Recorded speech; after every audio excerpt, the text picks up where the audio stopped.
Have you ever just wanted to leave your current country to start your own? You wouldn't be the first. While this may seem impossible, some people have been able to carve out their own tiny countries for themselves. They are called micronations, which are extremely small countries, usually with only a few acres of land and a few citizens. However, they are not recognized by other countries. There are around 80 micronations in the world.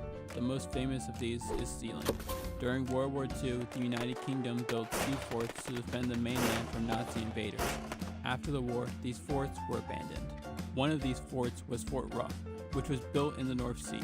Roy Bates, looking for a location to establish a radio station to play pirated music, claimed Fort Ruff as his own, with his family and friends. The UK government, fearing Fort Ruff could become a Cuba if taken over by the wrong foreign government, took Bates to court in order to evict him from the fort so they could destroy it.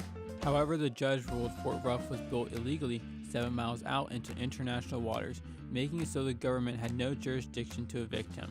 Learning this, Roy Bates claimed it as his own country, calling it Sealand.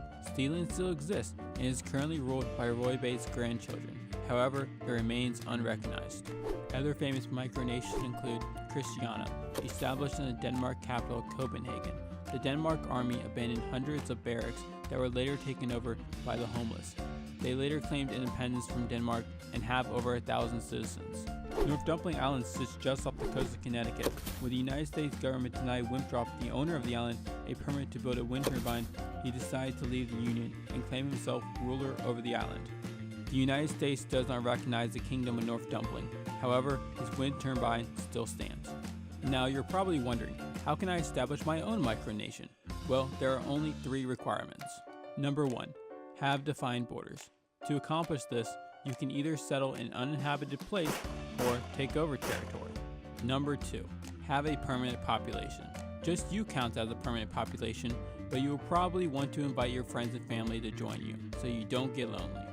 Number 3, have the ability to interact with other nations. With the invention of the internet, this is easier than ever. After accomplishing this, you still have to be recognized by other nations to be considered a country.